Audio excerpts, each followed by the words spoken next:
no talking, obviously, unless you want to be on YouTube.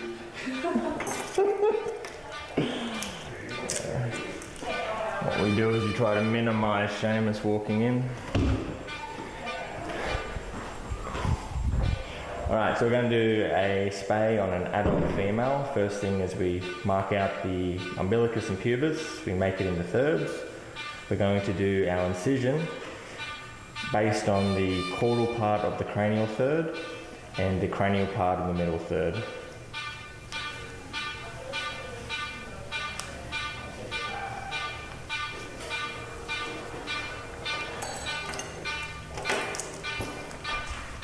Having gone through the skin, we're now going to go through our subcutaneous tissue, big and bold. This is a fairly light dog. You can see there really isn't that much subcut fat, exposing the linea alba on both sides.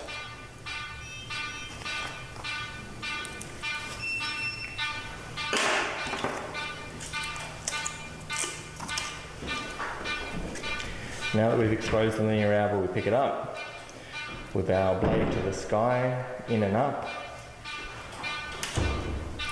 We extend our excision with our Metzen bones, carefully trying to stay on that linea alba.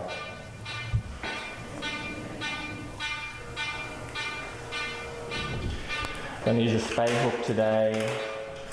Main things with a spay hook, we have them facing cranially or caudally. We go in all the way to the bottom, to the dorsum of the dog. We turn it towards midline, we march it towards midline and we come up. We can vary how far forward we are, how far back we are. As always, we're looking for tension. Tension would normally indicate that we have, so I've got some tension there. It means I've probably got the uterus. So I'm going to explore. The tension is what we get from the broad ligament. The main point of this video is to show one of the three ways of breaking the suspensory ligament.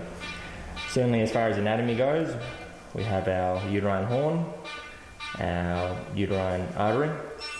This is our proper ligament, which is the connection between our uterine horn and the ovary. We have our oviduct on top, and the suspensory I can feel. The suspensory will be going from the ovary, travelling down to attach on the lateral wall of the dog.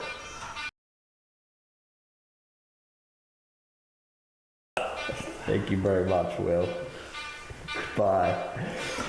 So, to break the suspensory ligament, we are going to pinch the proper ligament really tight.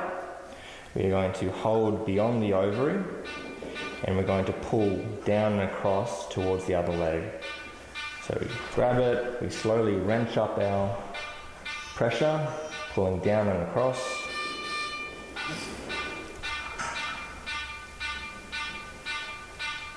Until we can feel it go.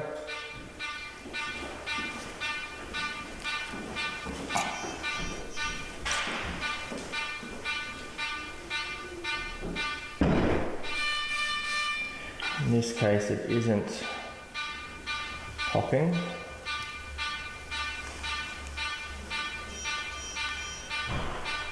There it goes.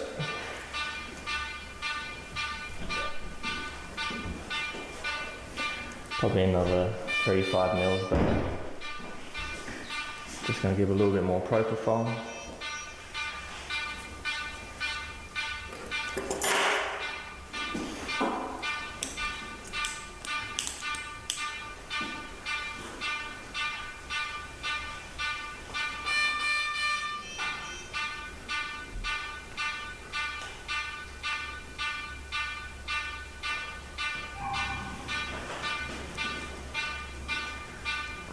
You can see the difference now that we've broken our suspensory ligament. I can very easily exteriorize the entirety of the ovary, and I don't have to work within the dog.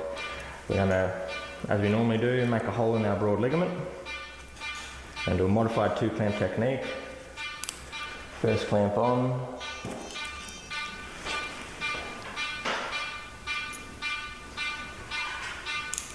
second clamp on,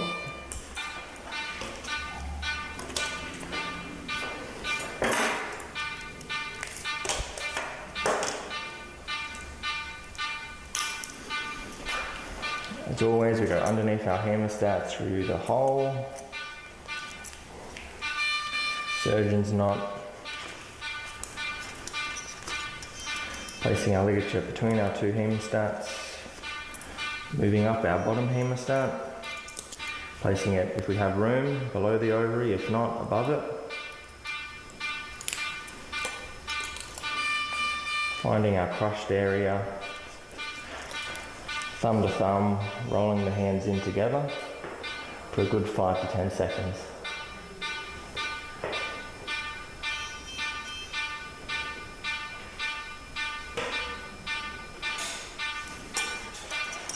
Then follow up with 4 to 5 good throws.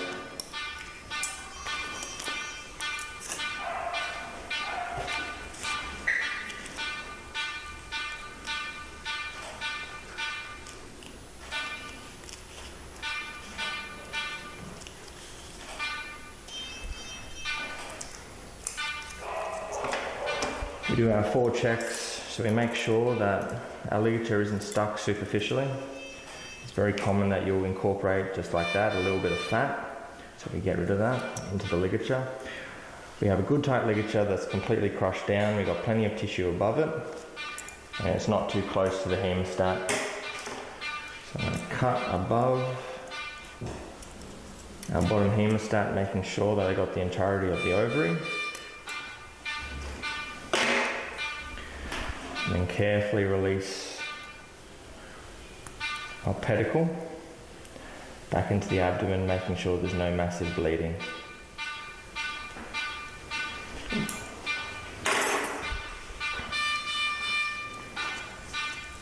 We have to look at the broad ligament, make sure there's no massive vessels. If there is, we can ligate the broad ligament. By and large, we normally don't. You can break that down or use some scissors. Then we rinse and repeat on the other side. This is the right hand side of the dog, so naturally it's going to be a bit tighter. But the process is exactly the same. So we pinch the grip, our proper ligament. It is by far the strongest area in the dog, not super strong in the cat. Pinch the grip, the proper ligament. We pseudo hold below the ovary, and we just slowly go down and towards the opposite leg. Slowly ramping up pressure until you get that pop.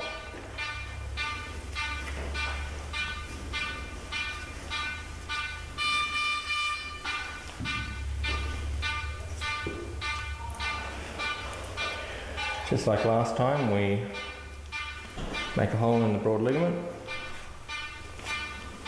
holding our ovary so we know exactly where it is. We place our bottom clamp.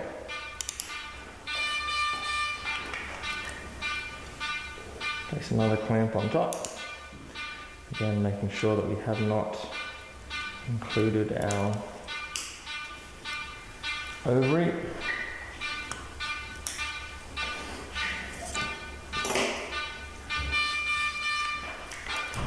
Just like before, underneath the hemostats, through the hole. Surgeon's knot.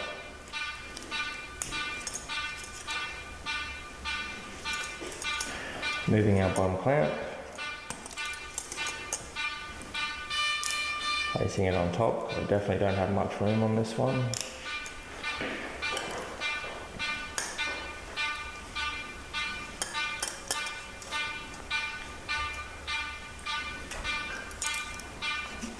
Roll over our hemostat, place our ligature into the crush.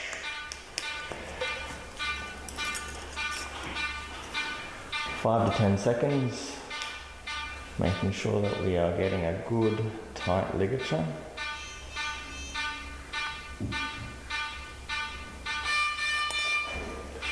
Because this ligature is so close to the hemostat, I'm actually going to open that top hemostat just a bit, just to confirm that I can't actually close down my ligature anymore. I'm going to flash my top clamp.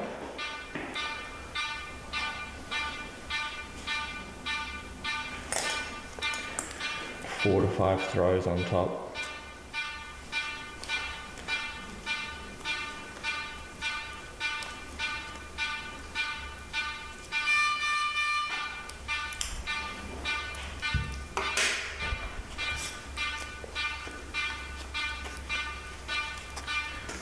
So just like before, we do our checks, we make sure that our ligature is not stuck in any subcut tissue, which it's not. We have a ligature that looks like it's closed down really well. We don't have heaps of tissue or space between our ligature and our hemostat, and that's why we flashed it to make sure that I properly closed it down. Cutting along the top of that bottom hemostat, ensuring that I got the entirety of the ovary, which I have.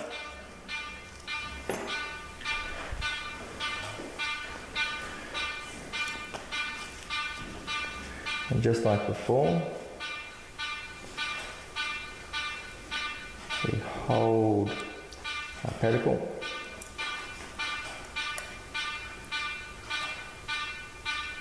And we make sure there's no massive bleeding. We slowly release it back into the abdomen. Inspecting our broad ligament, we look for any major vessels, which there isn't. As always, we break our hole near the uterine artery and then go away.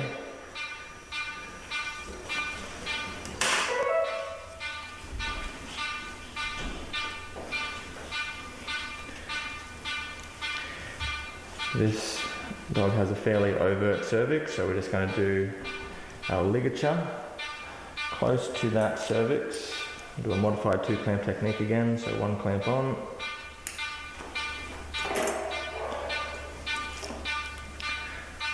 Second clamp above it. Nice and bupivacaine when you're done there, darling. Because there's a thick wad of tissue, we'll do a miller's knot. So we go around once, go around again, poke through the hole, around, and grab.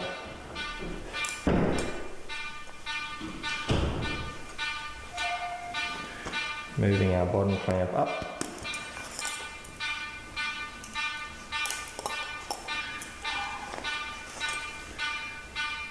And tightening into that crushed area. As always, thumb to thumb, rolling hands in together, holding for a good 5 to 10 seconds.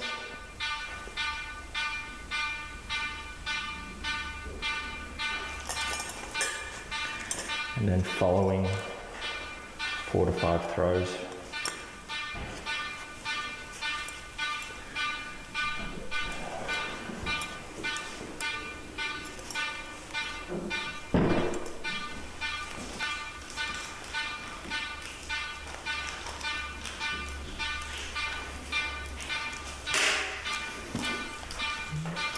This time we cut in between our hemostats.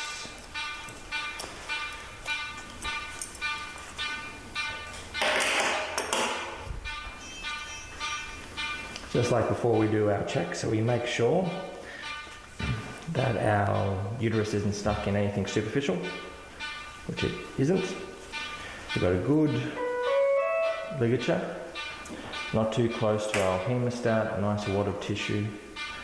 We hold it in a way that we're not going to occlude our vessels.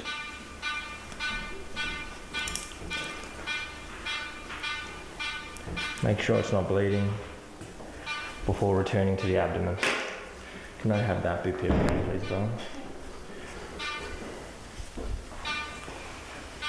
Missed a bit. Yeah, I'll grab 3 mils.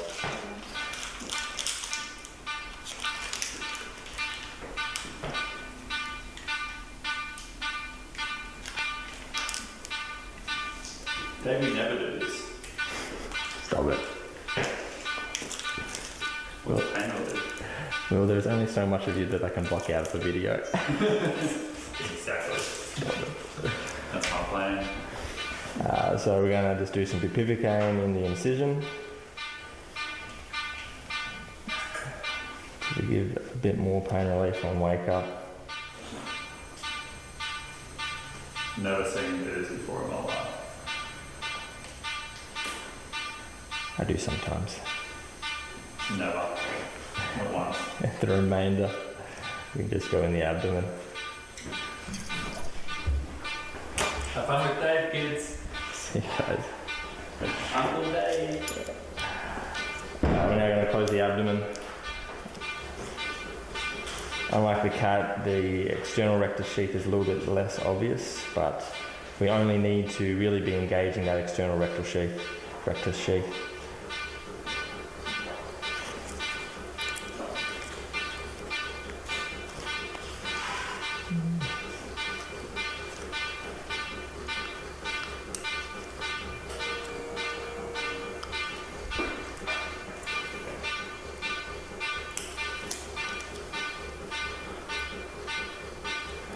Running along, it's the benefit of doing a good exposure at the start.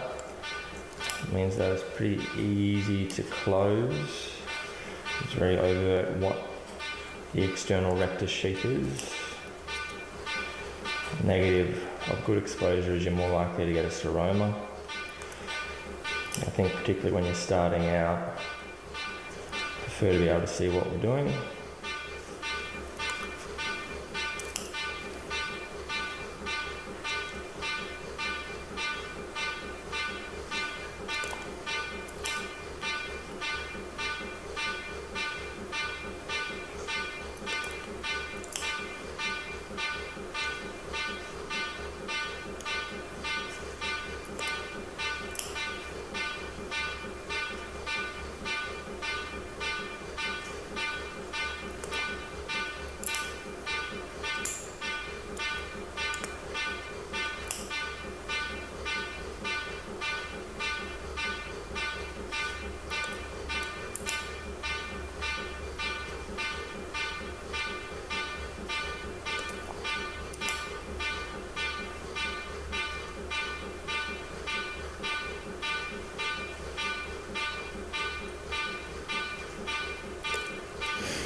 Now that we've gone all the way to the point of the incision, we can tighten our sutures. Again, I would always prefer them to be over tightened than under tightened.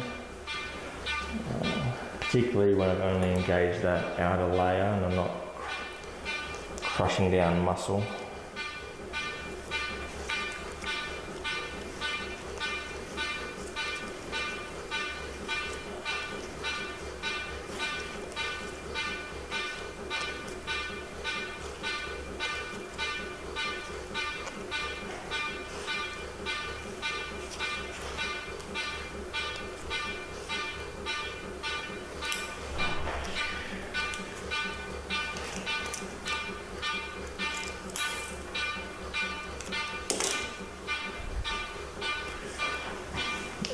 As always, as we begin our subcut layer, we go deep to superficial, superficial to deep, trying to force our knot to go somewhat down.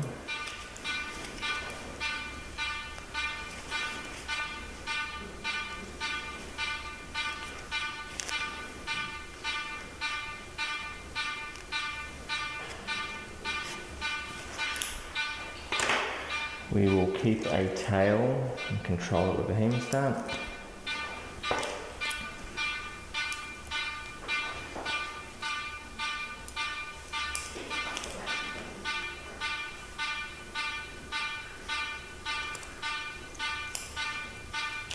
Run along and do our subcut layer. Any concerns of seroma every once in a while, every 2 or 3, you can wipe down. Take a little bit of that external rectus sheath. Try to minimise it.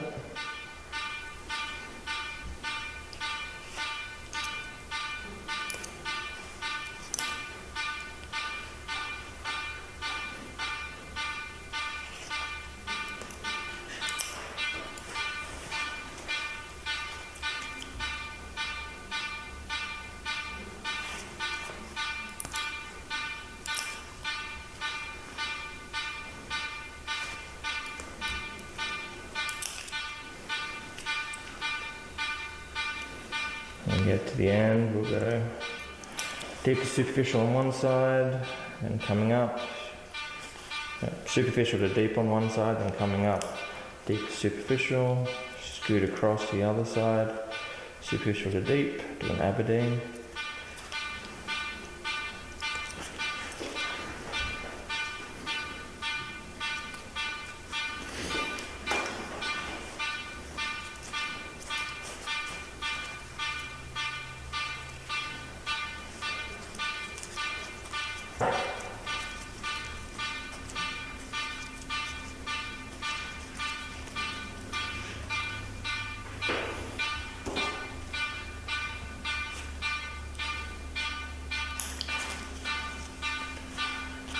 Then go underneath our knot, all the way to the point of the incision.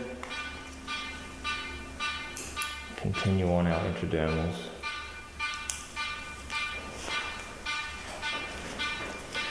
For the intradermals, we start at the point of the incision, each time trying to get in that top dermal layer. Wherever we come out, we go in on the other side, or a little bit back.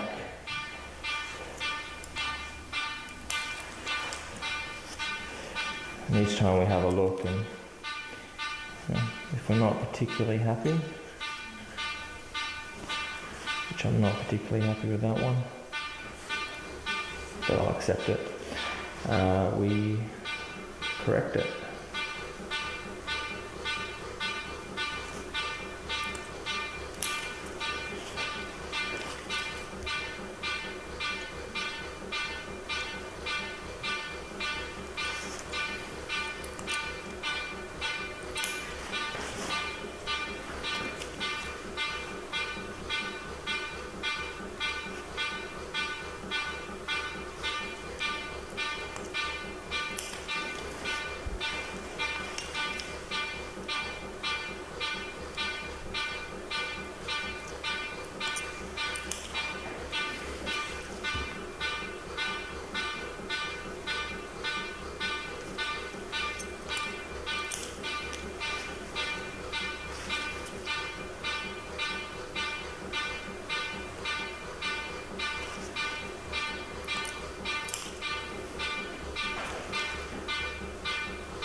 When we get close to the point of the incision, on one side we're going to go superficial to superficial, all the way to the point.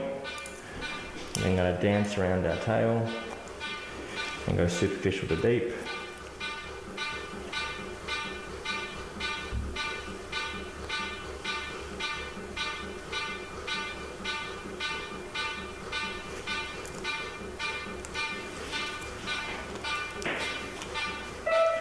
We then tighten or do our knot along the length of the incision to encourage it to go down and hopefully bury.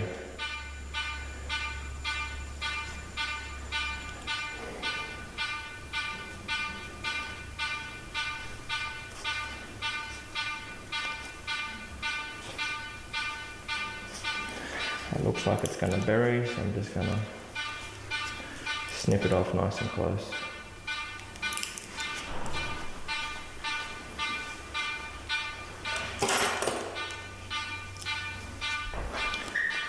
All good, how'd it go, Bella?